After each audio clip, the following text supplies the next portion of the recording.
Bonjour et bienvenue sur le podcast Kanpai format Destination. C'est notre épisode 149 et déjà le 30e au format Destination. Une émission que j'ai eu le grand plaisir de partager de nouveau avec Kelly et Marjorie. Bonjour Kelly, bonjour Marjorie. Bonjour Charlie. Bonjour Charlie, bonjour Kelly. Et donc dans ce format aujourd'hui, on change complètement d'ambiance. Jusqu'ici, on a plutôt eu l'habitude de parler de villes bien précises, de quartiers, parfois de sites plus isolés. Et donc on va faire autrement aujourd'hui. Oui, on a fait le Kiyomizu-dera qui était tout petit, un seul sanctuaire, un seul temple au dernier podcast. Et aujourd'hui, on va faire une zone géographique bien plus vaste. Et j'ai l'impression que le dernier a fait un petit peu moins d'écoute que d'habitude. Je dis peut-être que tout le monde le connaît déjà, ce temple, mais en tout cas, je pense que si vous l'écoutez, ce podcast, eh bien, vous allez quand même apprendre des choses, même si vous l'avez déjà parcouru. Comme ça, vous aurez encore plus de bagages quand vous le referez sans doute la prochaine fois à Kyoto. Mais aujourd'hui, on s'attaque à un morceau bien plus vaste, les Alpes japonaises. Et attention, quand on dit plus vaste, ce n'est pas une figure du style, puisqu'ici on parle d'un territoire qui s'étend sur plusieurs préfectures. Au centre de l'île principale, Honshu, les Alpes japonaises, elles regroupent 3 chaînes de hautes montagnes, certaines sont même volcaniques, à 200 km environ au nord-ouest de Tokyo. Donc on verra que c'est aussi assez accessible quand on part de Tokyo, on verra qu'il y a pas mal de solutions pour s'y rendre. Oui, il y a vraiment plusieurs points d'entrée, que ce soit en train et en Shinkansen et aussi en voiture, puisque comme quand on parle de montagne et de campagne japonaise, on pense aussi à la voiture pour y aller. Ouais. Et c'est vrai que là, on parle d'Alpes japonaises. Alors peut-être que le terme, il vous fait un peu bizarre d'entendre ça, puisque généralement les Alpes, c'est plutôt, on va dire, en Europe. Donc on va revenir plus tard sur ce détail, notamment dans ta partie histoire, Kelly. Mais sachez que les crêtes montagneuses des Alpes japonaises, elles rivalisent avec le mont Fuji, parce que c'est vrai qu'il y a pas mal de sommets qui dépassent les 3000 mètres d'altitude. Donc si vous aimez la montagne et que vous prenez le temps de parcourir ces Alpes, eh bien vous allez avoir pas mal de hauts sommets, certains très accessibles parce qu'il y a des téléphériques, d'autres plus aventureux, on va dire. Oui, d'autres plus côté alpinisme, randonneur aguerri, etc. de haute montagne. Ouais, donc là, on est sur une géographie qui n'a, à première vue, rien à voir avec l'image qu'on se fait souvent du Japon. Mais il ne faut pas l'oublier que le Japon est constitué, je ne sais plus à combien de pourcents, mais plus de 50% de montagnes. 80. Ouais, j'aurais dit 70, moi. Ouais, autour de 70%. Oui, autour. On va lancer les paris sur le chat. Ouais. C'est un pays montagneux. La montagne. Et donc, ce sont principalement des sommets et des vallées, des villages traditionnels et des sources chaudes qui vont faire l'objet de cette émission aujourd'hui. Et l'objectif de cet épisode, c'est de vous donner des repères clairs sur un territoire qui est justement assez confus si on ne le structure pas bien. Donc, on va procéder en 3 grandes parties. Mais avant ça, nous sommes là pour vous rappeler qu'il est important pour nous et pour vous peut-être aussi de noter ce podcast 5 étoiles ainsi que nos articles ou alors de vous abonner gratuitement à notre newsletter qui est disponible. Donc si vous allez sur notre site internet ou sur certains posts sur nos réseaux sociaux, vous pouvez y accéder également.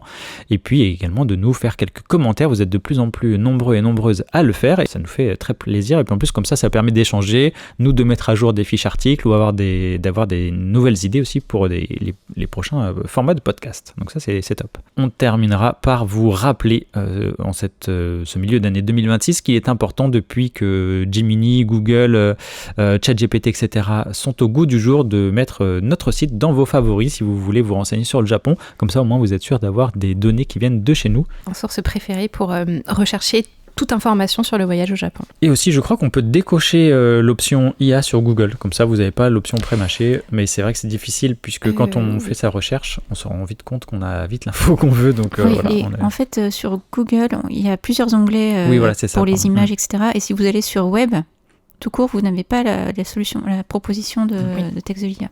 Oui, si vous voulez reculer le moment où vous serez vraiment fan de l'IA, eh bien vous pouvez commencer par faire ça. Et au sommaire, on y revient. Donc en première partie, on va présenter les Alpes japonaises, sa géographie, l'histoire, comment on y accède, où on peut dormir. En deuxième partie, on va parler des tops des destinations dans le nord, le centre et le sud de ces Alpes. Et en partie 3, comment intégrer les Alpes japonaises dans son séjour au Japon. Des tips peut-être un peu plus pratiques pour savoir comment bien agencer son voyage afin de profiter à la fois des grandes villes, des mégalopoles, peut-être même du sud ou du nord du Japon, mais aussi des Alpes japonaises. Oui, parce que facilement, en fait, les Alpes japonaises, elles s'étirent entre Tokyo et Kyoto si on a la très grande image. Donc on peut très bien l'intégrer comme une pause entre les 2 principaux spots touristiques d'un voyage au Japon. Oui, et on le verra que c'est une destination qui peut se faire en seulement 2-3 jours si on veut. C'est pas forcément le mieux pour s'en imprégner, mais voilà, ça peut faire partie du parcours que l'on va faire entre Tokyo et Kyoto par exemple. Oui, comme toujours, il va falloir choisir en fait, et bien choisir. Et pour cette première partie, nous allons commencer par présenter de façon générale la destination avec la partie géographie. Marjorie. Oui, donc merci Charlie. Donc on va commencer par la géographie. Donc comme les Alpes japonaises, c'est une zone qui est très très vaste, comme on l'a dit en introduction, on va la découper en fait en 3 grandes chaînes de haute montagne et c'est aussi comme ça qu'on l'appelle. On va appeler les Alpes du Nord, les Alpes centrales et les Alpes du Sud. Donc on rappelle que ces hautes montagnes sont situées à environ 200 km au nord-ouest de Tokyo et que chaque chaîne des Alpes japonaises, enfin chaque 3 grandes chaînes principales portent un nom. Donc pour parler des 3 grandes régions des Alpes, on va faire donc les monts Ida qui vont en fait résumer un peu ce qu'on appelle les Alpes du Nord. Les monts Kiso seront les Alpes centrales et les monts Akaishi seront les Alpes du Sud. Pour vous donner un ordre de grandeur, on est vraiment sur des hautes montagnes avec plusieurs sommets qui vont dépasser les 3000 mètres d'altitude. Et par exemple, on a le Kitadake qui culmine à 3193 mètres d'altitude et qui est la 2e plus haute montagne du Japon. Donc montagne, c'est-à-dire que ce n'est pas un volcan. On va distinguer, déjà on va vous le dire dans le podcast, ce qu'on appelle les volcans, donc avec des roches volcaniques, etc. Et les montagnes qui sont constituées différemment. Donc on est sur quand même de la très haute montagne. C'est ça qu'il faut rappeler et vous allez du coup avoir des paysages de vallées encaissées et de hauts sommets, de neige, etc. On va se retrouver sur ce genre de choses. Donc administrativement, ce territoire il chevauche plusieurs préfectures. Donc les préfectures de Nagano, Gifu, Toyama, Niigata, Yamanashi et Shizuoka qui sont aussi des préfectures qui encadrent le mont Fuji. Donc on n'est pas très très loin à vol d'oiseau du mont Fuji. Donc c'est d'ailleurs des raisons pour lesquelles c'est une destination qui est difficile à traiter en un seul point sur une carte. C'est vraiment pas un seul point, c'est plein de petits points. Et vous ne pourrez pas faire les Alpes japonaises dans un seul voyage. C'est beaucoup trop vaste à appréhender. On a par exemple différents points d'entrée, ce qu'on expliquera en partie 2. Donc elle dispose d'une grande richesse en termes d'espaces protégés. Plusieurs parcs nationaux s'y trouvent, donc comme le Chubu Sangaku qui est le principal et se situe essentiellement dans les Alpes du Nord avec les monts Tateyama et Hotaka. On trouve aussi une partie du parc Joshin Etsukogen au nord et au sud le parc Minami Alps qui comprend notamment le mont Kitadake qu'on a cité tout à l'heure. Un point important à retenir, c'est aussi le climat. Donc, en raison de l'altitude, la région bénéficie d'un climat nettement plus frais que le reste du Japon en été, surtout quand on est en altitude, évidemment. Donc, ça peut être intéressant, si vous allez au Japon en été, de faire une partie de votre voyage dans les Alpes japonaises. Et vous avez le pendant en hiver, où c'est une destination qui est très prisée pour faire du ski au Japon. Au même titre que Hokkaido, les Alpes japonaises sont une très très bonne destination pour faire du ski. Donc, on est sur des climats parfois un peu extrêmes. Et on reste sur le printemps et l'automne qui restent des saisons très très belles pour visiter les Alpes japonaises. Et maintenant qu'on en sait un peu plus sur le cadre de ces Alpes japonaises, eh bien on va passer à la partie histoire, Kelly. Alors c'est vrai que vu que c'est une vaste région, ce sera surtout des petits points historiques et voir à peu près comment le développement s'est fait dans cette immense région. Oui, ce sera un point historique très très général. On ne va pas rentrer dans les détails de chaque localité. Donc malgré des conditions difficiles qui ont été évoquées par Marjorie et en raison du climat notamment, la zone est habitée tout de même depuis assez longtemps et au moins depuis le 8e siècle où on note une fréquentation essentiellement par des pèlerins ou des religieux qui ont des pratiques ascétiques, donc le shugendo qui consiste à s'isoler dans la nature. Au niveau vie difficile et puis isolement, on n'est pas trop mal dans ce genre d'environnement. C'est un cadre idéal. Oui, c'est idéal. Je vais souffrir. En ce qui concerne l'établissement d'une population durable, les premiers villages sont documentés à partir du XIe siècle, mais on a des raisons de penser qu'il y en avait avant. Et parmi les plus anciens, on peut citer notamment les très célèbres Shirakawa-go, Ogimachi ou encore Ainokura. Et il me semble, Kelly, qu'il faudra attendre l'époque Edo pour que le développement se fasse à plus grande échelle dans la région. Oui, tout à fait, Charlie. Les villages des Alpes japonaises se développent particulièrement au cours de l'époque Edo, donc entre le XVIIe siècle et le milieu du XVIIIe siècle. Tout d'abord, car le nouveau gouvernement shogunal va faire en sorte d'exploiter les ressources naturelles locales. Donc on trouve, et encore aujourd'hui, beaucoup de bois de construction. Ce qui fait que localement, on a un développement de charpentiers très talentueux qui sont très réputés et connus comme les charpentiers de la province de Hida. Spartiate, quel est votre métier ? Et qui étaient très prisés dès le 8e siècle car ils ont participé à la construction de nombreux temples bouddhistes comme le Todaiji de Nara. Par conséquent, on a aussi un artisanat du bois et de la laque qui est très développé, qui est très important. Et jusqu'aux années 2000, il y avait une production de minerais, c'est-à-dire qu'il y avait des mines dans la région. Et ils appellent ça une mine. Une mine ! On y sourçait notamment du zinc, du plomb et de l'argent. Et c'était un des plus gros producteurs de plomb et de zinc en Asie de l'Est pendant son activité. On a une bonne production de papier aussi, grâce à l'eau très pure des rivières de la région.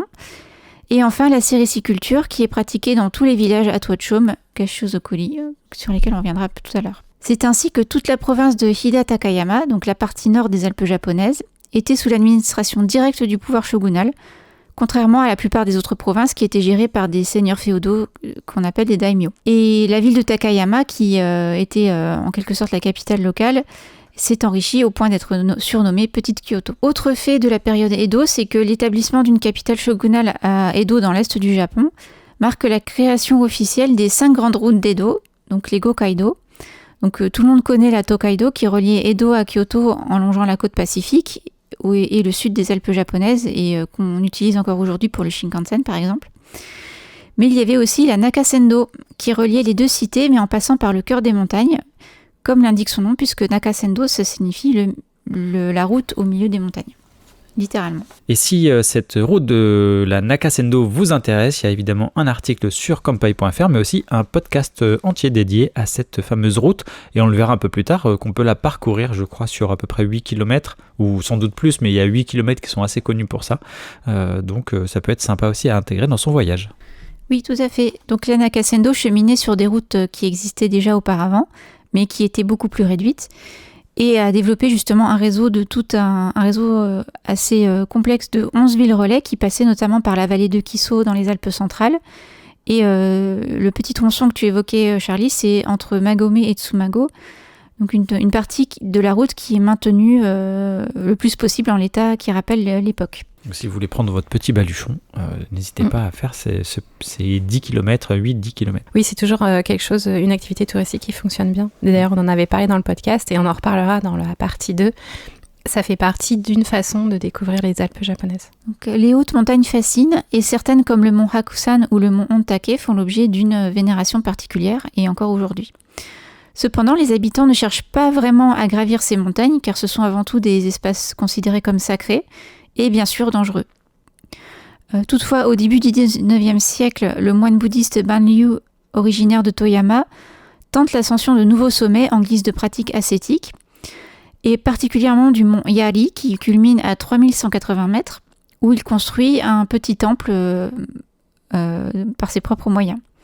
Et il est aussi connu pour avoir exploré Kamikochi. Une autre destination touristique des Alpes japonaises, encore aujourd'hui. Pour ce qui est de la pratique de l'alpinisme qu'évoque les actions de Banryu, elle sera introduite un peu plus tard, à la fin du 19e siècle, par le missionnaire britannique Walter Weston. Et c'est lui qui va populariser le terme Alpes japonaises, donc qu'on utilise aujourd'hui beaucoup. Ce terme a lui-même été élaboré par l'archéologue et ingénieur anglais William Gowland, qui est arrivé un petit peu plus tôt au Japon dans les années 1880 et qui a parcouru la région et dont les reliefs lui évoquaient les Alpes européennes. C'est ainsi que le nom est né. Donc aujourd'hui, on appelle l'ensemble des massifs montagneux Alpes japonaises ou Nihon Arupusu en bon japonais. Mais aussi, d'une façon plus locale, on pourra dire Chubu Sangaku, donc qui signifie littéralement le massif montagneux central, en sous-entendant que ce sont aussi des hautes montagnes. Donc si je comprends bien, Kelly, en japonais, on peut dire Alpes japonaises aussi, mais oui, ça choquera personne. Ça choquera personne, oui.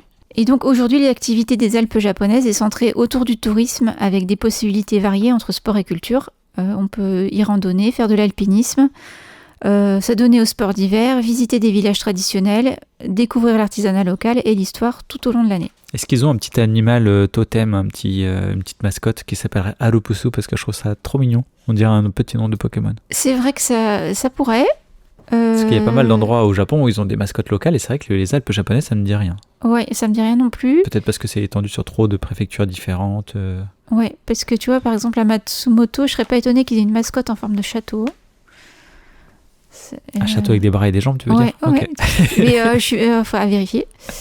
Pour Heidi, il l'appelle la fille des Alpes. Harupusu. Ah oui, c'est un grand traumatisme des Japonais, ça aussi, Heidi. Harupusu no shoujo Heiji. Ah ouais. Heiji. Parce qu'en fait, c'était un roman, je sais plus, européen, je pense. Et il a été adapté en animé. Je me demande si Miyazaki n'a pas travaillé dessus d'ailleurs. Et cet animé, il a été diffusé en France aussi. Beaucoup de mangaka qui ont été traumatisés par Heidi. Et il y a beaucoup de scènes qui sont des mêmes en fait maintenant dans la pop culture japonaise de ces dessins animés. Eh bien Heidi, si tu nous écoutes, sache que nous on t'aime. Voilà, pauvre. Et on peut en passer à notre partie dédiée à l'hébergement qui sera sans doute un peu plus dense que d'habitude, puisque c'est vrai que déjà c'est la question pratique qu'il faut se poser, où est-ce qu'on dort quand on va à la montagne. Et là la particularité de cette région par rapport à d'autres destinations plus urbaines sans doute, c'est que la place de l'hébergement traditionnel est beaucoup plus centrale. Donc on va parler plutôt des ryokan et aussi de la pratique du onsen. Et si les ryokan vous intéressent et vous voulez en savoir plus, on a des articles sur Kanpai, soit sur le ryokan en général et le onsen, soit aussi sur certains ryokan que l'on a pu tester. Et puis on a dédié un podcast à l'hébergement au Japon. Donc comme ça vous pourrez en savoir un peu plus. Mais sachez que beaucoup de voyageurs ayant partagé leur expérience sur Kanpai recommandent explicitement d'arriver à placer au moins une nuitée en ryokan, voire 2 ou 3 selon son budget, puisque vraiment ça va faire partie de ce que vous allez retenir de votre voyage. Et c'est une autre façon de voyager, d'organiser ses journées aussi pour manger plus tôt, prendre plusieurs onsen, etc. Oui, de toute façon, comme vous êtes dans une région de montagne, la journée elle va se terminer assez tôt au moment du coucher du soleil, qui est toujours assez tôt au Japon.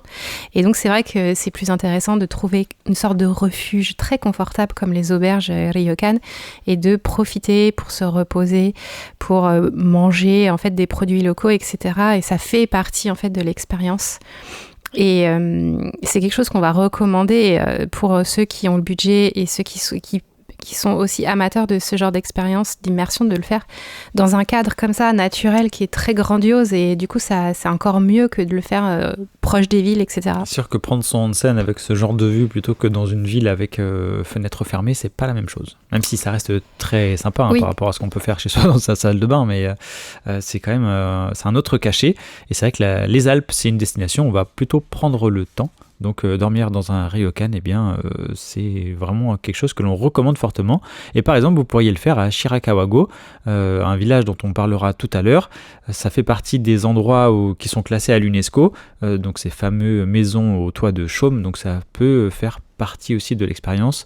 Vous avez des pensions qui sont possibles, des sortes de pensions familiales à la japonaise. Donc ça peut permettre de vivre une expérience vraiment différente. Et on le redira sans doute tout à l'heure, mais un conseil pratique, c'est de réserver bien en avance vos hébergements, qu'ils soient traditionnels ou non. D'ailleurs, il y a évidemment des hôtels plus classiques, notamment si vous partez dans des fenêtres temporelles où il y a des matsuri ou des événements particuliers, parce que qui dit montagne dit aussi moins d'hébergements. Donc s'il y a quelque chose en particulier à voir absolument, eh bien, il y aura plus de monde pendant ces fenêtres-là. Donc il y aura moins de possibilités d'être hébergé. Oui. Et puis tu t'y connais aussi un petit peu en terrain de camping, Marjorie. Alors oui et non. Non, mais c'est pour ceux qui sont amateurs de camping, donc je dirais la tente, simplement, et faire du bivouac. Les Alpes japonaises, ils ont beaucoup de terrains de camping en altitude, alors soit assez bas, soit un peu plus haut si vous faites des grandes randonnées sur plusieurs jours.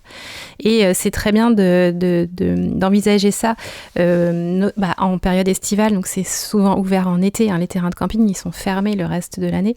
Et ou alors carrément des refuges à réserver aussi en avance, comme pour l'ascension du mont Fuji, en fait. vous avez d'autres ascensions de monts qui sont relativement hauts qui existent, avec des chemins un peu de pèlerinage et des refuges de montagne où il faut réserver en avance. Donc vous retrouverez ça aussi dans les Alpes japonaises. Donc soit vous avez un hébergement assez confortable, soit vous pouvez aussi carrément faire quelque chose de beaucoup plus dans la nature, où on est vraiment en contact avec les éléments et la faune et la flore, qui sera très proche. Donc tout ce genre de comportement, on répète, c'est en respect de la nature, donc vous remportez toutes vos affaires, on ne jette pas les déchets dans la montagne, etc. C'est des comportements à adopter partout dans le monde. Donc ça, et puis vous pouvez le faire accompagner, il y a des guides de montagne qui peuvent vous accompagner. Si c'est quelque chose qui vous motive et qui vous paraît assez difficile d'accès puisque c'est au Japon, vous pouvez toujours passer par des agences de voyage spécialisées qui vont vous faire tout le programme et qui vont vous accompagner et vous dire où dormir, comment faire telle ou telle randonnée, en fonction aussi de vos niveaux, votre niveau de forme physique et de ce que vous souhaitez faire. Oui, on reparlera sans doute dans la partie 3 de l'agence de voyage Keikaku qui sait très bien faire ça parce que c'est vrai que les Alpes japonaises, ça demande un peu d'organisation, surtout si on veut y passer plus de 2-3 jours. Donc on y reviendra tout à l'heure en partie 3, je pense. Et puis on va parler également dans cette partie 1 de présentation de l'accès et du transport dans cet environnement de montagne. C'est sans doute un des points les plus techniques de l'épisode. Ça reste assez simple d'accès tout de même. Alors déjà, il faut savoir qu'en train, c'est quand même une région qui est, contrairement à ce qu'on pourrait penser, assez accessible, voire même très accessible, notamment pour les Alpes du Nord et les Alpes centrales. On pense à des départs depuis Tokyo, Nagoya ou Kanazawa par exemple. Et en plus de ça, il y a un ou plusieurs passes même qui existent si vous comptez faire plusieurs jours, notamment le Hokuriku Arch Pass, qui couvre en fait les trajets entre Tokyo et Kyoto, mais en passant par Kanazawa.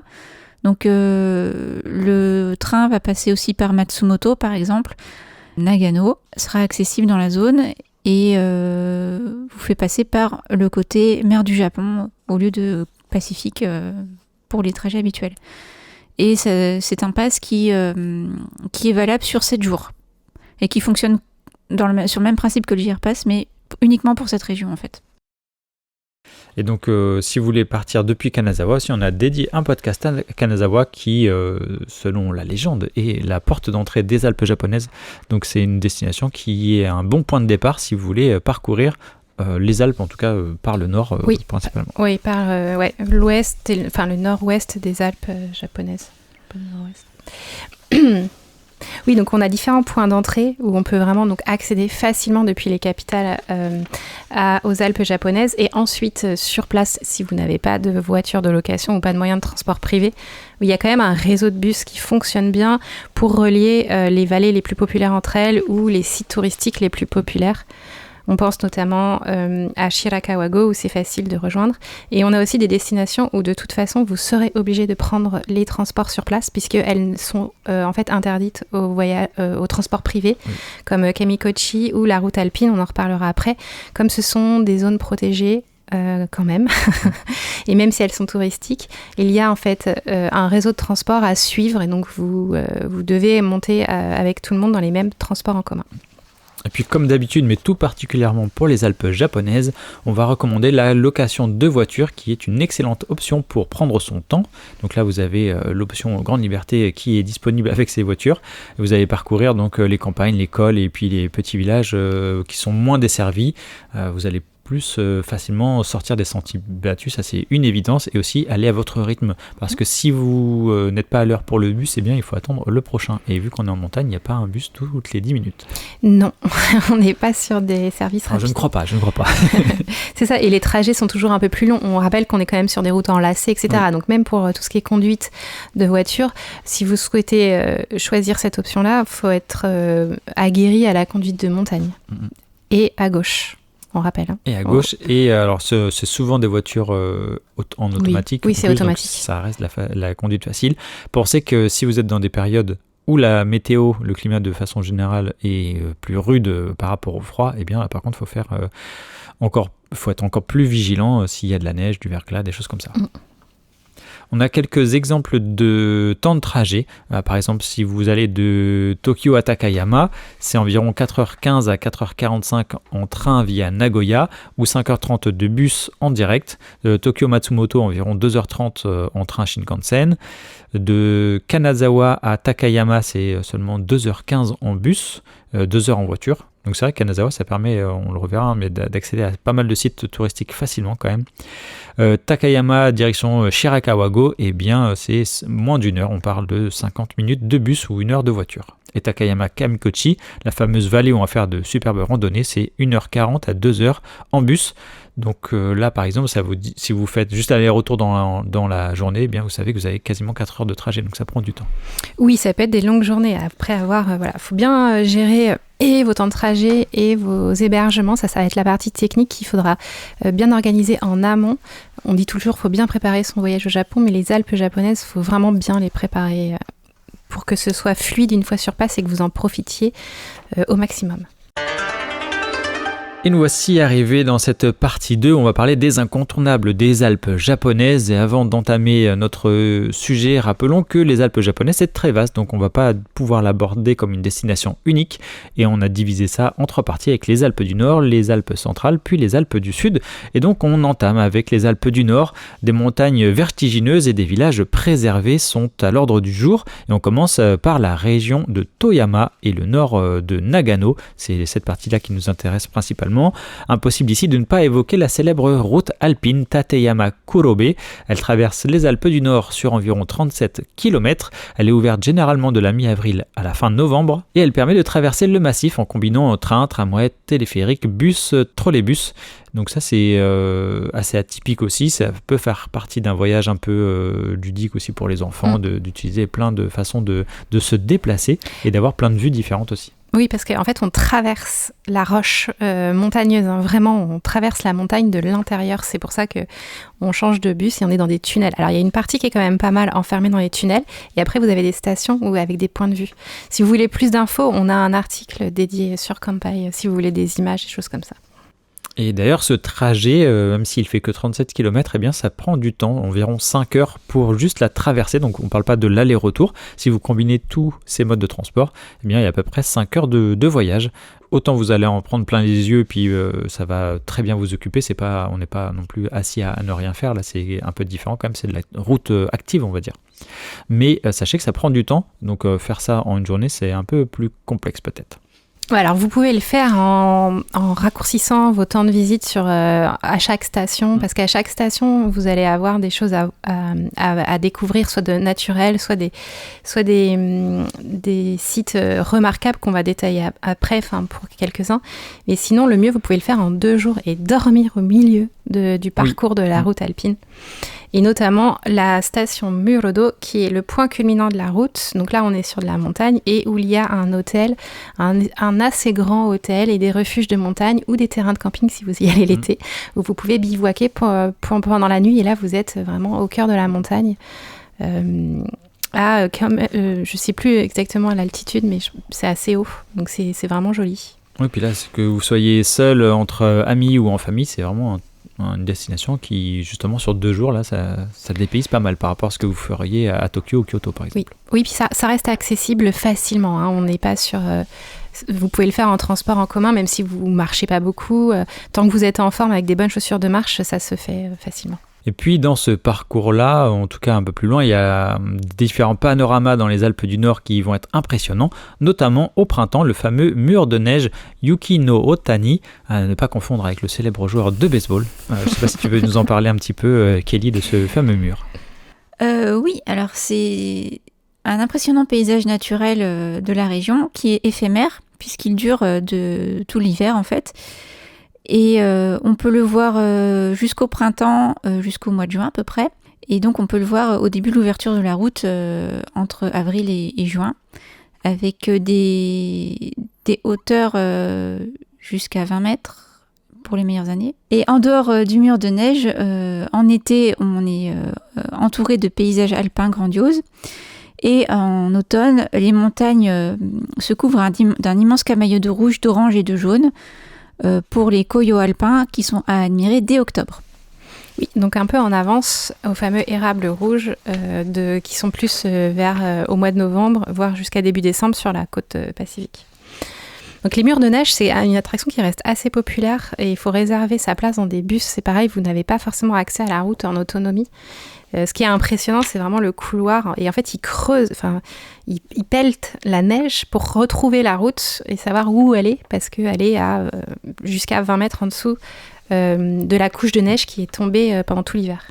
Oui, si vous voulez regarder des photos sur Internet, n'hésitez pas parce que c'est impressionnant. Et un autre site incontournable sur la route alpine Tateyama-Kurobe, c'est le barrage de Kurobe, donc qui est en fin de parcours d'un des côtés de la route. Et donc c'est le plus haut barrage du pays. Mais ça, vous verrez, vous êtes en altitude et c'est assez impressionnant. C'est donc une immense retenue d'eau en plein milieu de panorama alpin. Et si vous y allez en été, vous pouvez observer les ouvertures des vannes qui s'effectuent régulièrement dans la journée. Et c'est assez spectaculaire. Vous avez l'eau qui descend vraiment très haut, comme une cascade qu'on a ouvert. Et vous pouvez le voir en général autour du fin juin à mi-octobre. Et vous avez plusieurs observatoires dans le barrage. Vous pouvez monter. En fait, vous avez la route principale qui traverse le barrage. Et après, vous avez des points de vue où vous pouvez monter sur des petits escaliers au bord de la pente. Donc, c'est aussi une œuvre humaine assez impressionnante dans le cadre où elle a été construite et à l'époque. Donc, vous avez des explications sur comment les hommes ont réussi à monter tout ça. C'est assez impressionnant. Et ça cloue bien le spectacle de cette route. Et en descendant vers la vallée, on découvre également les gorges de Kurobe, qui sont réputées notamment pour leurs petits trains touristiques. D'ailleurs, on vous le conseille, surtout si vous le faites ce parcours en automne, avec les couleurs des érables qui rendent le paysage particulièrement remarquable. Et là, vous avez une balade d'environ 20 km sur du chemin de fer. Vous allez passer vous allez serpenter au milieu des falaises, des tunnels et des ponts suspendus. Donc ça peut faire aussi de bons souvenirs, notamment si vous voyagez en famille. Et on ne peut pas passer à côté de Kamikochi, la vallée emblématique qui se trouve dans le parc national de Chubu-Sangaku. Cette vallée forestière est souvent considérée comme le paradis de la randonnée au Japon. Ici, pas de circulation automobile comme tu nous l'as dit tout à l'heure Marjorie, il y a seulement des bus qui sont autorisés à permettre d'accéder au site. Donc il faut bien s'organiser pour ne pas louper sa randonnée puisque vous avez besoin de rentrer à votre hôtel après. Et de commencer souvent votre randonnée assez tôt. Oui. Et c'est quand même une destination qui est assez populaire auprès des Japonais et auprès des touristes étrangers. Et c'est pareil, elle n'est ouverte qu'en période estivale, donc de mi-avril à mi-novembre. Après, il y a la neige qui tombe, donc elle est fermée. Donc vous pouvez dormir sur place, dans des hôtels, dans des ryokan ou dans des terrains de camping. Mais il faut savoir que comme elle est accessible, on va dire, directement en bus depuis Tokyo, c'est vraiment une destination assez populaire, notamment les week-ends en été ou en période de vacances nationales. Donc nous, on vous conseillera d'y aller soit en début ou fin de saison, genre en octobre-novembre, il y a des très jolis paysages, et il y a un peu moins de monde, et en semaine, quand vous pouvez. Ça peut vous faire bizarre d'arriver là-bas et de voir autant de bus ou de personnes déjà prêtes à partir. Alors que vous avez croisé personne sur la route.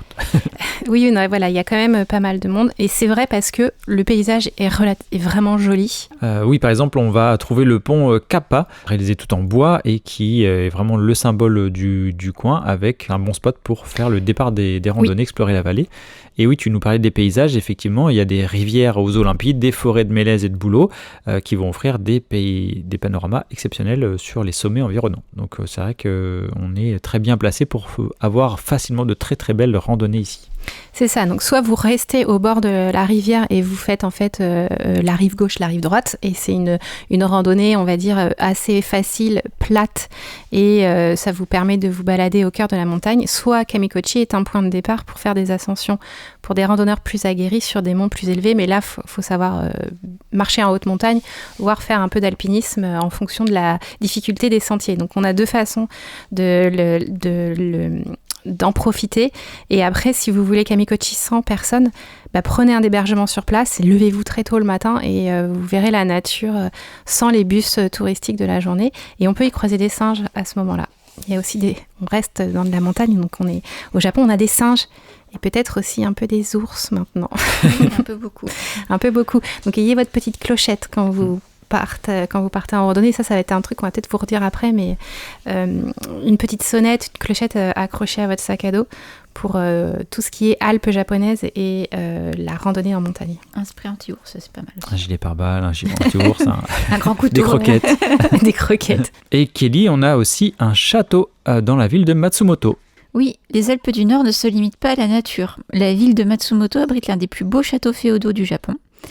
Il est surnommé le château du corbeau en raison de sa couleur noire, et il fait partie des rares châteaux japonais d'origine encore conservés. La ville possède également un centre historique agréable, des musées dont un qui a des œuvres de Yayoi Kusama, et constitue une excellente porte d'entrée vers Kamikochi et les montagnes environnantes. Donc là, ça peut vous faire une pause peut-être plus culturelle si vous en avez marre de marcher. Faut monter jusqu'au donjon. Oui. Et d'ailleurs, on va parler plutôt de villes et villages ici, puisqu'on va parler de Takayama et d'autres villages traditionnels. Les Alpes japonaises ne se résument pas non plus qu'à leurs montagnes. Elles abritent parmi les plus beaux villages historiques du pays. Et on va commencer avec Takayama, qui est sans doute la destination la plus connue dans ce type. Surnommée la petite Kyoto des Alpes japonaises, il y a son vieux quartier qui est remarquablement conservé et qui donne l'impression de remonter plusieurs siècles en arrière. Pareil, si vous voulez vous renseigner, on a des fiches sur Kanpai, vous allez vite voir ces rues de bois, d'anciennes devantures toutes faites de bois, c'est vraiment magnifique. Vous allez retrouver les maisons marchandes, les brasseries de saké, des échoppes artisanales et aussi des marchés qui commencent tôt le matin, enfin des marchés matinaux qui en font une ville particulièrement agréable à parcourir. On peut très bien s'y occuper et donc on y conseille 1 à 2 jours de visite pour s'y poser et prendre le temps de savourer aussi cette vie dans les montagnes. Et puis pour vous récompenser de vos efforts ou pour prendre de l'énergie avant l'effort, vous avez le célèbre bœuf Hida qui est considéré comme l'une des meilleures viandes du Japon. Donc la ville a plusieurs immanquables dont cette viande-là. Oui, en général, on mange quand même très bien dans ce genre de destination et de village touristique. La nature reste assez abondante et donc il y a une forte identité aussi d'agriculteurs, enfin de ce qu'ils ont pu cultiver sur place et aussi de comment ils mangent et c'est assez bon de goûter à la gastronomie locale. Et si vous voulez profiter à fond de Takayama, soit vous allez profiter de l'événement dont on va vous parler, soit vous allez le fuir, parce qu'il y aura beaucoup de monde. Donc là, on va parler du festival Takayama Matsuri, qui est considéré comme l'un des plus beaux du Japon. Il y a des immenses chars richement décorés qui défilent dans les rues traditionnelles, et ça attire vraiment beaucoup de visiteurs. Ce qui fait qu'au niveau réservation, que ce soit vos déplacements en train, si vous venez en train, vos locations de voitures ou vos hébergements, eh bien, il faut s'y prendre bien en avance parce que c'est des événements, vu qu'ils sont datés et que c'est annuel. En plus, ça a lieu 2 fois par an. Donc, il y a beaucoup de Japonaises qui savent s'organiser et qui s'y prennent bien en avance. Oui, c'est une bonne préparation 1 an à l'avance, c'est pas trop tôt. Oui. On a le 14 et 15 avril pour le Sanno Matsuri. Ça se déroulera au sanctuaire Iejinja. Et on a le 9 et 10 octobre pour Hachiman Matsuri autour du sanctuaire Sakurayama Hachimongu. Là aussi, on a des articles sur Kanpai. Une alternative peut-être est de découvrir la ville paisible de Hida-Furukawa dans la préfecture de Gifu et en aval de Takayama, qui est réputée pour son artisanat autour du bois, donc pour ses charpentiers et ses bûcherons, ainsi que pour son festival Hadaka Matsuri les 19 et 20 avril. Plus récemment, la gare de Hida-Furukawa a été utilisée comme décor pour le film Your Name. Ouais, donc on a du pèlerinage qui s'effectue aussi d'animé dans cette petite ville, qui est assez photogénique d'ailleurs. À une 50aine de kilomètres se trouvent les villages historiques de Shirakawago et de Kokayama. Pour les puristes, même si administrativement le village de Shirakawago se situe dans la préfecture de Gifu, il est souvent intégré au circuit des Alpes du Nord. Ces villages sont classés au patrimoine mondial de l'UNESCO et sont connus pour leurs maisons traditionnelles aux immenses toits de chaume appelés gashozukuri, pour indiquer qu'ils ressemblent à des mains en forme de jointes en forme de prière. Ils sont conçus pour résister aux importantes chutes de neige hivernales, donc ils sont très pentus. Donc, ces villages sont de véritables images d'Épinal du Japon en hiver, lorsque les toits sont recouverts de neige et que certaines soirées sont illuminées. Par contre, on va peut-être ajouter un bémol, c'est-à-dire que ces villages sont effectivement très beaux, mais ils sont aussi très populaires et très visités, et cela peut décevoir parfois les touristes en quête de plus d'authenticité peut-être, Charlie.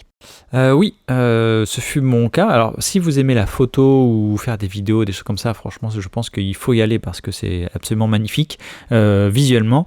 Après, en tant que touriste, c'est vrai que en fait, on n'est que entre touristes et le village, en tout cas moi j'avais fait Gokayama, le village ne vivait absolument pas. J'y allais pour faire du papier artisanal, du papier washi, parce que ça m'intéressait, et au final c'était un monsieur qui avait un lavabo chez lui et on faisait une feuille et puis c'était pas terrible, et il y avait que ça à faire dans le village et sinon il y avait absolument personne, en tout cas le jour où on y allait. Donc les maisons sont très belles, mais c'est vrai qu'on ne voyait pas comment on pouvait vivre là-bas puisqu'on ne voyait absolument personne. Donc si c'est quelque chose que vous faites en autonomie, on vous conseille aussi de le faire soit plus tard le soir, soit tôt le matin. Comme ça, vous avez une belle lumière, vous avez moins de monde, parce que Shirakawa-go notamment, il y a pas mal de bus qui arrivent. Donc ça peut faire vite pas attrape touriste, mais vous allez avoir de quoi boire et manger là-bas. Et après, vous allez avoir que des étrangers. Ce qui fait que vous ne voyez pas un village... vous voyez l'esthétique du village authentique, mais vous n'avez pas l'authenticité avec des gens qui habitent là, qui vivent, quoi. Il n'y a personne, en fait. Ça fait un peu reconstitution. Il y a des musées, en fait. Oui, ils ont conservé certaines maisons et ils ont mis des musées pour retracer le mode de vie de l'époque. Après, ce ne sont pas des villages, on va dire, toujours habités. C'est plutôt des témoins de comment on faisait à l'époque. Ouais. Donc pour ça, pour tout ce qui est photo ou alors faire une petite balade tranquille, si vous n'avez pas envie de faire une grande randonnée, ce sont quand même de bonnes destinations. Oui, ce qu'il faut garder en tête, c'est que vous êtes sur une destination qui est touristique et qui a été pensée pour être touristique aussi. Donc vous avez un circuit à faire.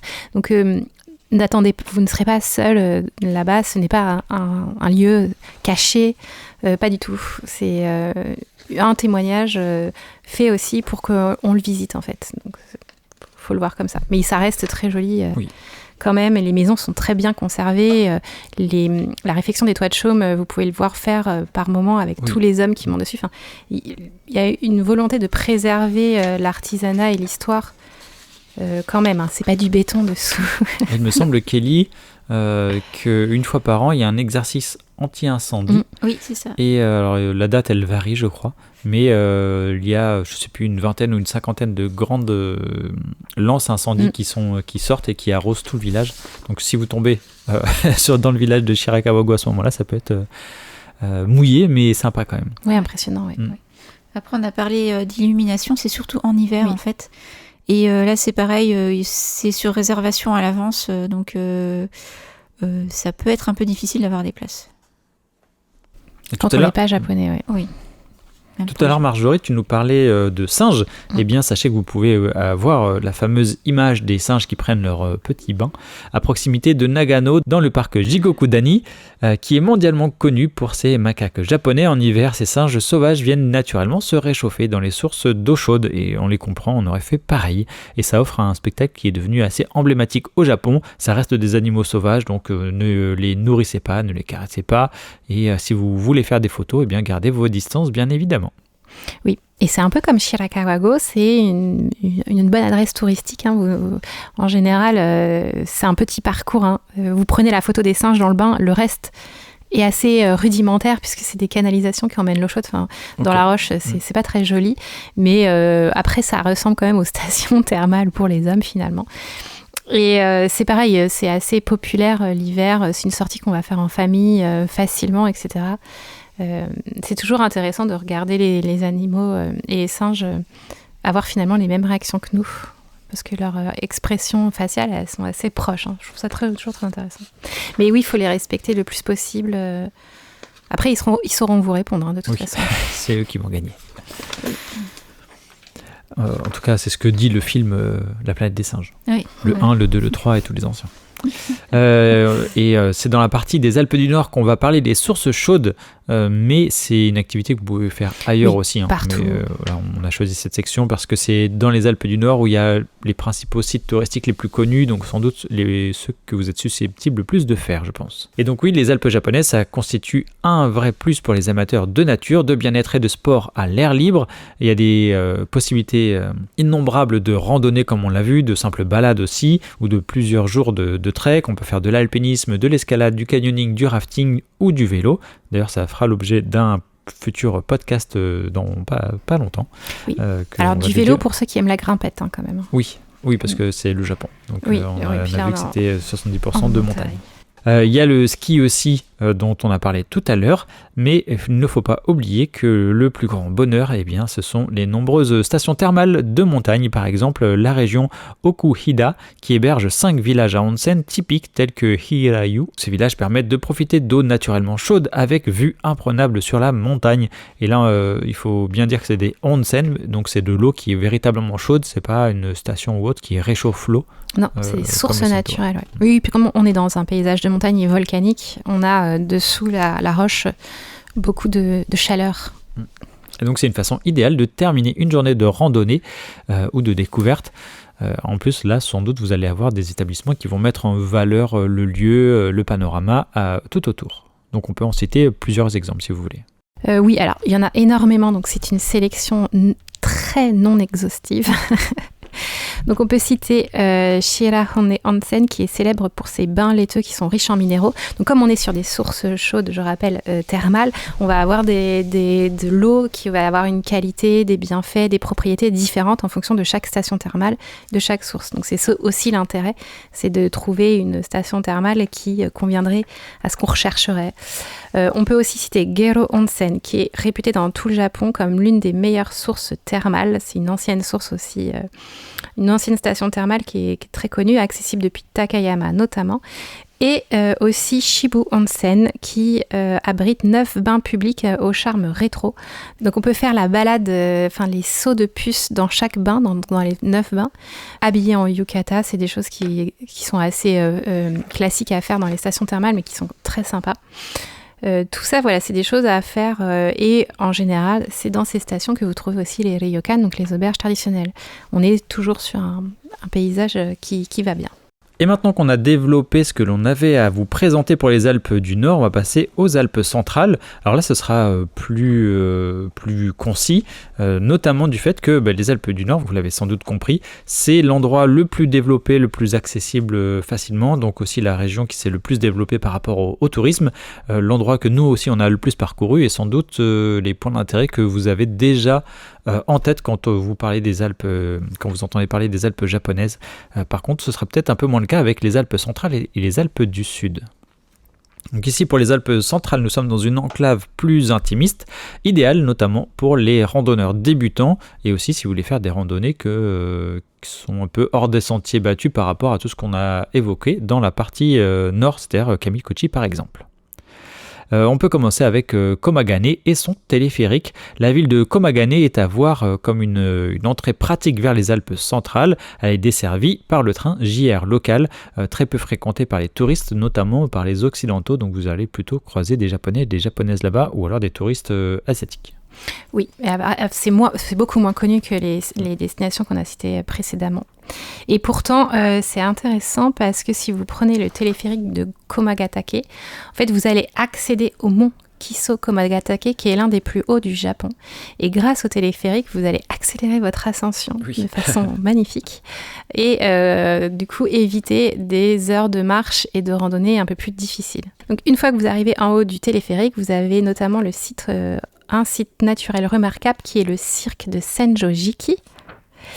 Et qui permet donc qui est un immense cirque glaciaire façonné il y a environ 20 000 ans et donc entouré de sommets qui vont frôler les 3000 mètres d'altitude et donc vous avez un circuit que vous pouvez faire du cirque pour une randonnée relativement facile, c'est pour ça qu'on disait pour les randonneurs débutants. Et après, ça peut être aussi votre point de départ pour attaquer l'ascension du mont Kiso Komagatake qui culmine à 2956 mètres d'altitude. Donc on frôle les 3000 mètres.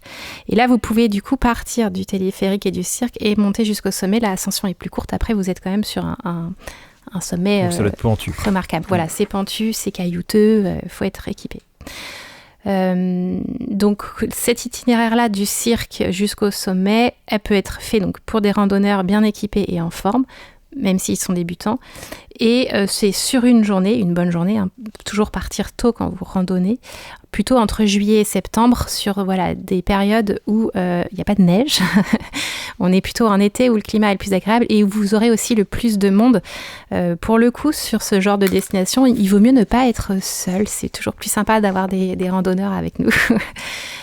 puisqu'on est sur des sommets et vous avez après un panorama en fait sur les Alpes centrales et tout ça, donc c'est assez joli. Si vous n'êtes pas seul, vous profiterez encore mieux de la région qui est réputée pour des spécialités culinaires, notamment la sauce katsudon de Komagane, une variante locale du célèbre porc pané japonais. Donc si vous savourez ça, n'hésitez pas à nous en envoyer des photos parce qu'on a très envie d'en manger. Et autre destination, peut-être la plus connue des Alpes centrales, c'est la vallée de Kiso et l'ancienne route Nakasendo. On rappelle qu'on a un podcast dédié à la Nakasendo, donc on va faire assez court dessus. C'est sans doute le site donc, le plus emblématique, comme je disais, des Alpes centrales. Oui, donc la vallée de Kiso, ça s'étend sur 60 km à cheval entre les préfectures de Nagano et Gifu. Et donc c'est encadré par les Alpes centrales à l'est et le mont Ontake à l'ouest. Et donc vous êtes, au milieu. Vous suivez la rivière Kisogawa. Et donc ça permet de découvrir un Japon un peu plus profond, plus authentique, sur les traces de l'ancienne route historique de la Nakasendo. Et ça reste aujourd'hui une région touristique, mais beaucoup moins que les Alpes du Nord. Et on retrouve une atmosphère, on va dire, plus tranquille. Et Kelly, tu nous parlais de villages relais tout à l'heure, tu vas nous en citer quelques-uns. Oui, plusieurs d'entre eux ont conservé leur atmosphère d'autrefois, et les plus célèbres sont Magome-juku, avec ses ruelles pavées en pente, Tsumago-juku, qui a été parfaitement restauré. Donc ces deux-là sont reliés par un sentier de randonnée qui reprend exactement l'ancienne route Nakasendo. Sur environ 10 km, donc tout à fait faisable en une journée.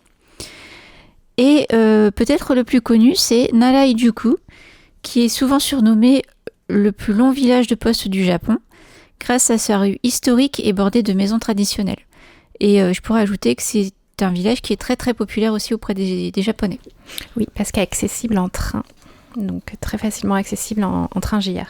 Donc on vous conseille cette fabuleuse randonnée de 8 km qui traverse à la fois des forêts, vous allez voir des cascades et vous allez pouvoir mettre vos pas dans ceux des anciens marchands, des samouraïs ou des anciens voyageurs japonais. Oui, et si vous voulez toutes les infos pratiques, réécoutez notre podcast dédié. On en avait parlé en long. 3 fois qu'on vous le dit, donc n'hésitez pas à aller cliquer.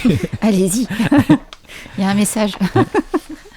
Et on en arrive aux Alpes du Sud, peut-être la partie la plus sauvage et difficile d'accès des 3 chaînes alpines. Les monts Akaishi, Kaikoma, Hōō et Shiramine s'étendent sur les préfectures de Yamanashi, Nagano et Shizuoka. Avec une nature davantage préservée, les Alpes du Sud se distinguent par leur caractère moins touristique que les Alpes du Nord et centrales, mais elles sont également à proximité immédiate du mont Fuji et donc avec possibilité de le voir. Tout à l'heure, nous avons parlé d'un parc national. Il s'agit de Minami Alps qui couvre une grande partie des monts Akaishi. Créé en 1964, il protège un vaste territoire de forêts, de vallées profondes et de hauts sommets. Et contrairement aux Alpes du Nord, il y a peu de routes qui traversent le massif, donc c'est une destination plus confidentiel. Par conséquent, le parc il abrite une flore alpine exceptionnelle ainsi que plusieurs espèces protégées comme, si vous ne le connaissez pas déjà, le lagopède japonais qui est l'emblème des montagnes du pays. C'est une sorte, moi j'appelle ça une poule d'eau des montagnes. Je trouve qu'elle ressemble à une poule d'eau, mais blanche. Et là, l'ambiance peut-être est un peu différente des autres chaînes de montagnes puisque les montagnes sont moins hautes et donc en altitude, si vous ne le saviez pas, il y a moins d'arbres, voire pas d'arbres du tout. Et bien ici, du coup, il y a un couvert forestier qui est très dense tout le temps. Donc le paysage visuellement va être un peu différent. Tout ce qui est lié aux activités en plein air vont être sans doute parfois plus rudimentaires, donc il faut être un peu plus expérimenté ou aguerri peut-être si on s'y aventure, notamment pour l'alpinisme, pour les hébergements qui seront eux aussi plus rudimentaires, plus rares aussi sans doute, donc à faire plutôt au printemps et renseignez-vous bien. Là, nous, c'est vrai que on n'est pas guide de montagne, donc si c'est des choses qui vous intéressent, allez voir les bonnes personnes pour être sûr d'être bien équipé et d'avoir toutes les clés en main pour passer un excellent séjour dans ces montagnes plus confidentielles. Oui, une bonne météo sera davantage indispensable dans ce genre d'espace naturel préservé que dans des circuits touristiques qui sont un peu plus pensés pour ça. Donc, et c'est vraiment un parc qu'on va recommander, tu disais du printemps à l'automne, donc vraiment en période estivale. Hein. N'y allez pas quand il fait trop froid ou n'importe quoi. Faites attention aussi à tout ce qui est pluviométrie, passage de typhon, puisque comme on est sur des forêts un peu plus denses, il peut y avoir des dégâts. Et comme on se rapproche du littoral, c'est par aussi que les typhons arrivent. Donc, se renseigner sur la météo, ça va être vraiment important pour les Alpes du Sud. Et puis peut-être que pour randonner, la voiture ce sera idéal pour vous garer aux bons endroits, puisque là il y aura moins de bus, de trains, etc. Voilà. Pour vous déposer. Ouais, il y a moins de trains, elle est moins desservie cette région. Et la ville de Kofu reste en fait, on va dire, la grande ville la plus facile pour accéder ensuite à certains sites des Alpes du Sud. Et donc la ville de Kofu, elle est au nord-ouest du mont Fuji. Et c'est une région, on a plusieurs sommets mythiques comme le mont Kita, on l'a dit tout à l'heure, le deuxième sommet du Japon. Il y a les massifs de Shirane-Sanzan, ou les 3 montagnes blanches qui regroupent le mont Kita, le mont Aino et le mont Notori. Et là aussi, il s'agit d'un des très beaux itinéraires de trekking du Japon pour les plus expérimentés. Et on peut encore citer 3 sommets qui culminent à plus de 3000 mètres. Donc pour rappel, le mont Aino qui est à 3189 mètres, qui est le 3e ou le 4e plus haut sommet du Japon. Il y a le mont Akaishi qui culmine à 3120 mètres. Et puis le mont Senjo-Gatake, qui s'est surnommé la reine des Alpes du Sud, qui culmine à 3033 mètres. Voilà, si vous êtes féru d'ascension, je pense que vous pouvez vous faire plaisir au Japon. Oui, et dans ce parc national. Donc autant oui, on a de la forêt dense qui est en bas des montagnes, autant on peut atteindre des sommets, et c'est peu de le dire, ou plusieurs toits du Japon quand on fait ces ascensions au sein des Alpes du Sud. Et pour terminer avec les Alpes du Sud, il y a différents sites remarquables dans les vallées, les villes, portes d'entrée sur les Alpes du Sud.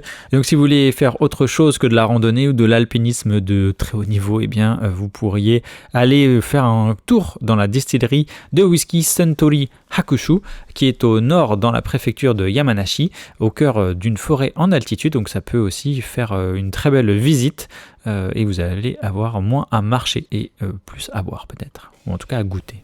Oui, ce sont de la dégustation, avec modération toujours. Et si vous avez pris une voiture de location et que vous la reprenez derrière, malheureusement la dégustation ne sera pas du tout conseillée, parce que c'est 0 alcool quand on conduit. Il y a une boutique de souvenirs là-bas, il y a de la restauration sur place et le bâtiment est joli en plus de ça. Il y a un musée aussi Suntory à proximité. Donc vous avez de quoi vous occuper une bonne demi-journée facilement. Oui, il faut savoir que donc, c'est la distillerie qui est installée ici parce qu'elle utilise directement l'eau naturelle des Alpes du Sud pour fabriquer son whisky. C'est pour ça qu'on se retrouve dans cette région-là pour découvrir les origines et le goût du whisky Hakushu. Et tout proche, il y a les gorges Ojiragawa qui sont situées au pied du mont Kaikoma, au nord des Alpes du Sud. Oui, c'est une balade au bord d'un cours d'eau, plutôt d'un vert émeraude et d'une clarté exceptionnelle, donc on reste toujours sur ce paysage-là. C'est une randonnée qui reste accessible aux amateurs, mais qu'il faut quand même une bonne paire de chaussures de marche, car le sentier est parfois rocailleux et un peu tortueux. On arrive aussi avec des vues sur des cascades et plusieurs traversées de ponts suspendus pour tous ceux qui n'ont pas peur de traverser les ponts suspendus perdus au milieu de la nature. Ça fait en tout cas des très belles photos si vous aimez le côté gorge enclavée et cours d'eau. Faites toujours très attention à vous approcher trop près. Ça reste des rivières de montagne avec parfois un courant assez fort et on pourrait glisser. Donc on reste sur les sentiers, les balisés et on fait attention à soi. Il y a d'autres gorges aussi, Kelly, qui proposent d'autres ponts suspendus, cette fois sur une balade sans doute un peu plus courte, 2 km je crois. Oui, ce sont les gorges d'Oyanagawa, une vallée naturelle située à Fujikawa dans la préfecture de Yamanashi au Japon, au sud des Alpes du Sud. Oui, cette fois-ci on est au sud. Et donc ce sentier d'environ 2 km, comme tu l'as dit, est jalonné de 10 ponts suspendus en corde et de 5 cascades pittoresques, comme la cascade de Kannon. Très jolie à l'automne et de début à fin novembre. Donc il faut ne pas avoir peur de passer des ponts suspendus en corde également sur cette S'il y en a 10 sur 2 km, c'est pas mal. Je pense que l'intégralité doit se faire en pont suspendu. Oui, en fait, ils peuvent être assez courts, mais ils sont des fois assez étroits. Ils passent qu'à une personne. Hein. C'est une largeur de latte de bois, quoi. Je sais pas comment on le dit. Très rassurant. Très rassurant pour Kelly. C'est une destination qu'elle souhaite faire. On va ouvrir un Tipeee pour pouvoir envoyer Kelly faire les ponts suspendus. Oui, avec plaisir. Et sinon, depuis la ville ville de Fujikawa, vous pouvez aussi accéder à Minobu. Alors là, on sort un peu des Alpes japonaises. On rejoint en fait la région des 5 lacs du mont Fuji. C'est une ville-temple donc, qui est au nord-ouest du mont Fuji. Et on avait fait des fiches dessus, on avait dormi aussi là-bas pour une retraite bouddhiste. Ça peut être aussi une autre façon de continuer le voyage et de rester dans un environnement de montagne et cette fois-ci beaucoup plus spirituel. Autre point d'entrée, la ville Minami-Alpes-Seux, qui s'appelle Minami-Alpes-Seux comme les Alpes du Sud. On trouve trois choses intéressantes à faire. Donc tout d'abord Ashiyu Onsen, qui est un petit village thermal niché au creux de la vallée et sert de porte d'entrée aux randonneurs. Son eau est réputée pour ses bienfaits pour la longévité. Il comprend aussi un joli petit musée qui s'appelle Southern Alps Ashiyasu Mountain Museum pour les alpinistes amateurs sur l'histoire des Alpes du Sud. On peut également se rendre de là, à partir de Ashiyu Onsen, au col de Yashajin, qui s'appelle en japonais Yashajin Toge, qui est une randonnée courte et accessible, donc environ 1 heure de montée depuis le parking, qui mène à un magnifique belvédère à 1770 mètres d'altitude et qui offre une vue panoramique sur 3 grands sommets des Alpes du Sud, les Shirane Sanzan, dont on a parlé tout à l'heure. Et enfin, toujours dans la ville de Minami-Alpes-Seux, on peut pratiquer la cueillette de fruits. La plaine au pied des montagnes est réputée dans tout le Japon pour ses vergers et ses fruits. Selon la saison, donc de juin à décembre, vous pouvez visiter des vergers comme Nakagomi Orchards pour cueillir et déguster des cerises, des pêches, des prunes ou des raisins géants.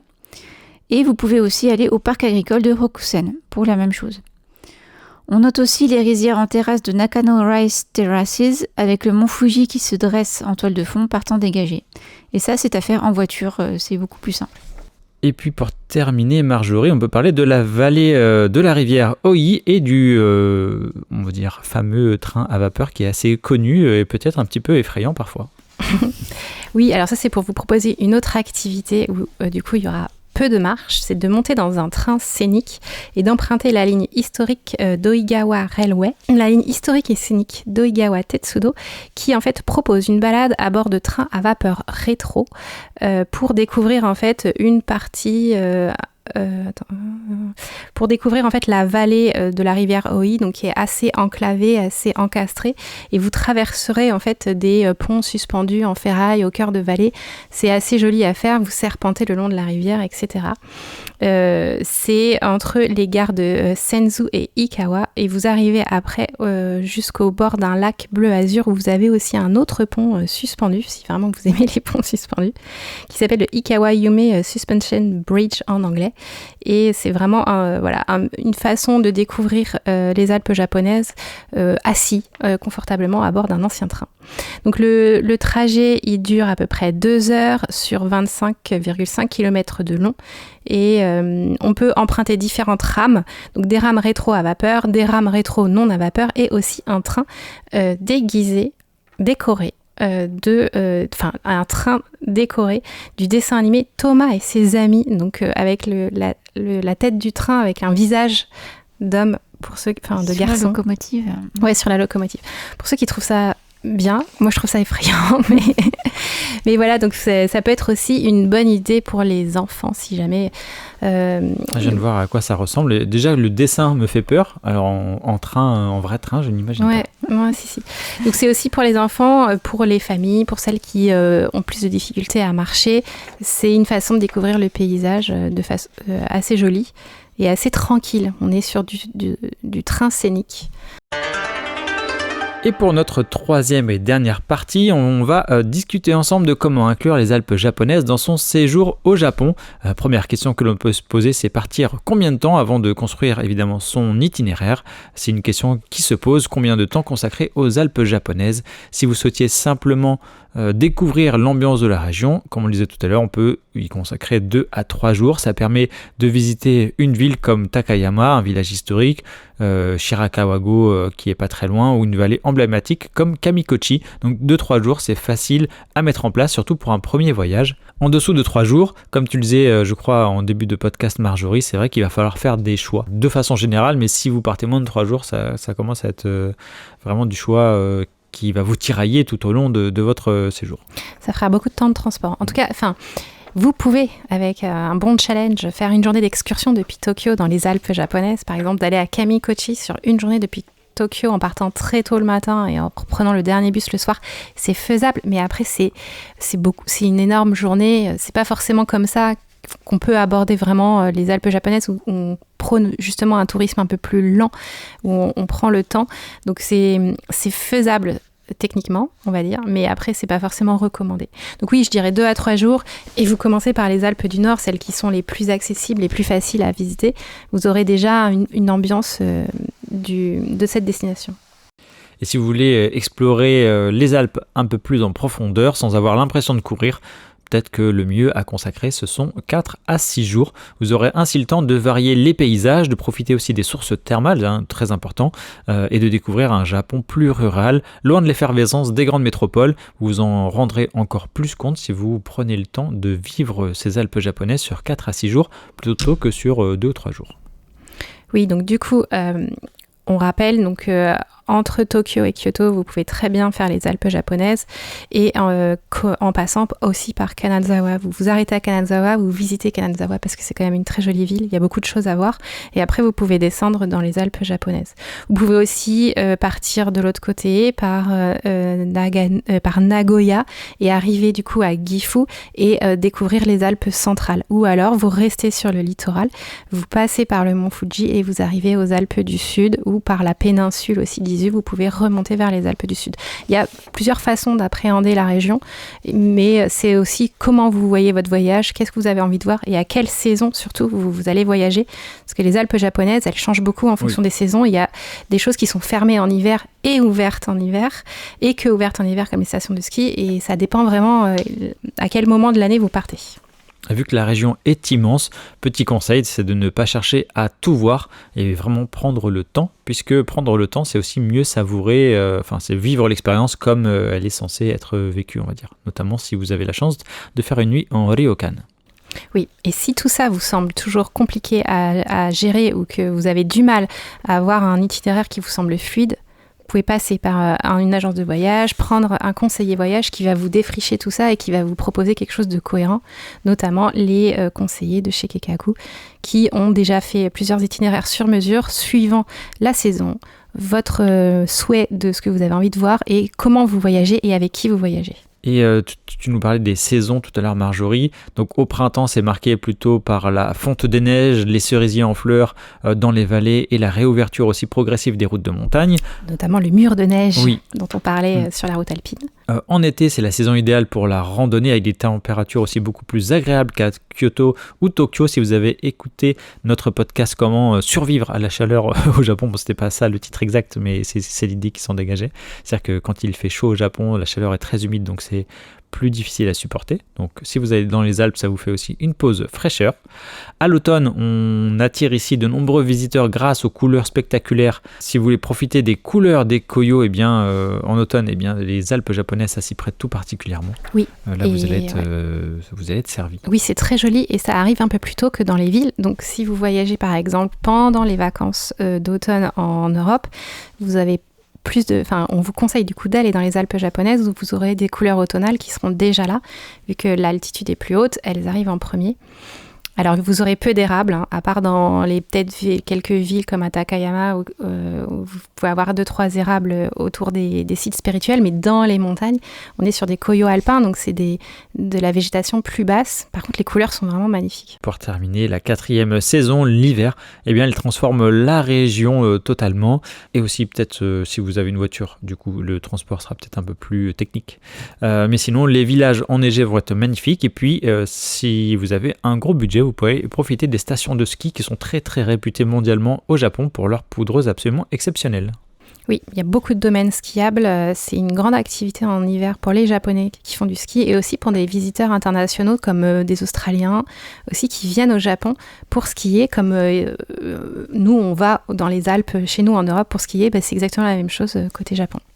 On le répète, même si on va faire court là-dessus, n'hésitez pas à réserver en avance parce qu'il y a des événements parfois dans la région des Alpes japonaises qui font que la disponibilité des hébergements et des transports en commun sont peut-être plus difficiles. Donc n'hésitez pas à vous renseigner sur les périodes où vous voulez partir. Si vous voulez profiter de Matsuri notamment, eh bien sachez qu'il faut s'organiser bien en avance, sinon vous n'aurez pas d'hébergement. À part si vous aimez les ours, les grottes des ours. Et dernier petit point d'organisation, dans votre valise, vous équipez. On n'a pas forcément de checklist de valise à vous proposer parce que selon la saison, ça va être vraiment très différent. Mais chargez vos batteries, qu'elles soient physiques, mentales ou celles de vos téléphones. Ça sera toujours intéressant. Et venez avec des vêtements adaptés à la marche et à la météo du jour. Si vous étiez par exemple dans des destinations plus urbaines et que vous avez besoin de changer un peu votre garde-robe, n'hésitez pas à acheter tout ça sur place au Japon pour vous équiper. Et comme ça, votre valise sera plus légère aussi à l'aller, en tout cas.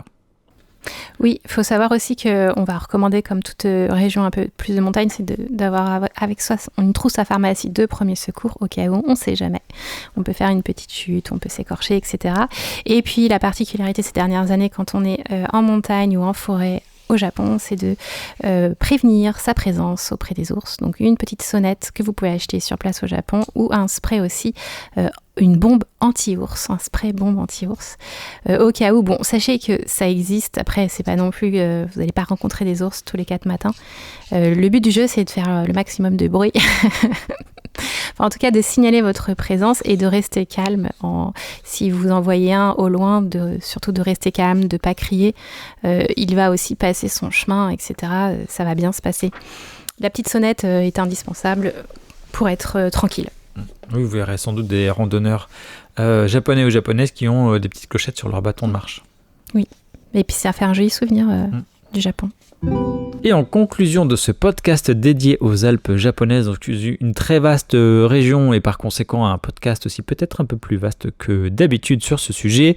Ce séjour, il s'adresse à des profils très variés. On peut y aller en solo, en famille, en amis. On peut être aguerri de la montagne ou pas du tout. Tout se fait bien. Il y a pas mal de destinations aussi. Il y a des téléphériques. Le bus peut vous amener directement sur les bons parkings, etc.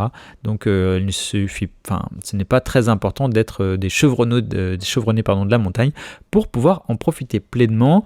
Vous avez vu qu'on a parlé aussi de plusieurs destinations culturelles, des villages notamment traditionnels où là vous pouvez plus facilement savourer la gastronomie locale.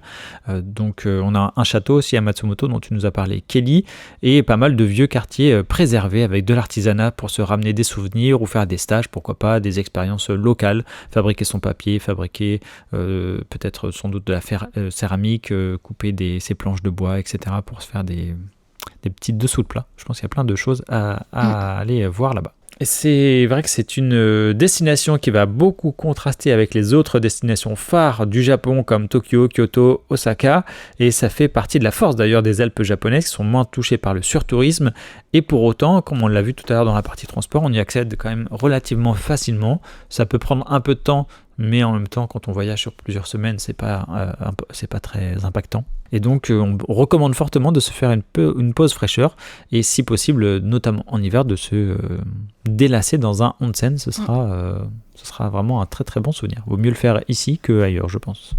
Oui, c'est une bonne destination. De toute façon, les Alpes japonaises restent une destination de vacances pour les Japonais eux-mêmes. Quand ils veulent s'éloigner de la ville, prendre un peu de recul, retrouver la nature, ils vont là-bas également.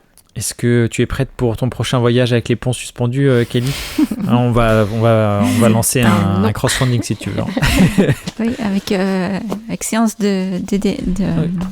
d'équilibrisme, puis d'hypnose pour... Tout va bien se passer. Regarde pas en bas. Regarde. Si on te met de la gastronomie en face, ça bouge. J'ai parlé de crowdfunding d'ailleurs, mais si vous êtes assez nombreux et nombreuses à nous acheter les livres sur la boutique en ligne de Kanpai, nos livres faits maison, donc il y a des tomes 1 à 5, donc soit vous les achetez individuellement, soit nous avons les packs soutiens qui permettent d'acheter les 5 livres d'un coup, en plus d'avoir les 2 e-books. Donc ça, c'est quelque chose qui permet de financer notre travail, les rédactions d'articles, les créations de podcasts et tout ça. Donc oui, n'hésitez pas. Vous partez aussi avec pas mal d'informations un peu plus de 1000 pages au total. Dans votre bagage, sans avoir à consulter Internet si vous n'avez plus de batterie ou pas pris Internet dans votre voyage au Japon. Enfin, voilà, c'est une autre façon d'appréhender le voyage et d'avoir des bons conseils pour savoir ce que vous allez visiter. Profitez-en aussi pour soit commenter le podcast ou en parler autour de vous. Le bouche à oreille sera une de nos meilleures publicités. Donc on compte sur vous et on vous retrouve très vite. Je vous remercie encore Kelly et Marjorie d'avoir partagé ce podcast avec moi. On se retrouve très très vite pour d'autres formats destination ou voyage. Merci Charlie. Merci Charlie. Au revoir. Bientôt. À bientôt. Retrouvez plus de Destination Japon sur nos podcasts.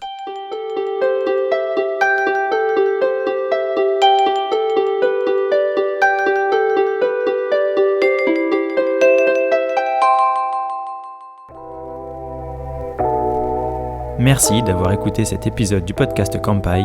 Nous espérons qu'il vous a plu et que vous en avez appris plus sur le Japon. N'oubliez pas de vous abonner sur votre plateforme de podcast préférée, de nous noter 5 étoiles si vous le souhaitez, et on vous dit à bientôt pour le prochain épisode.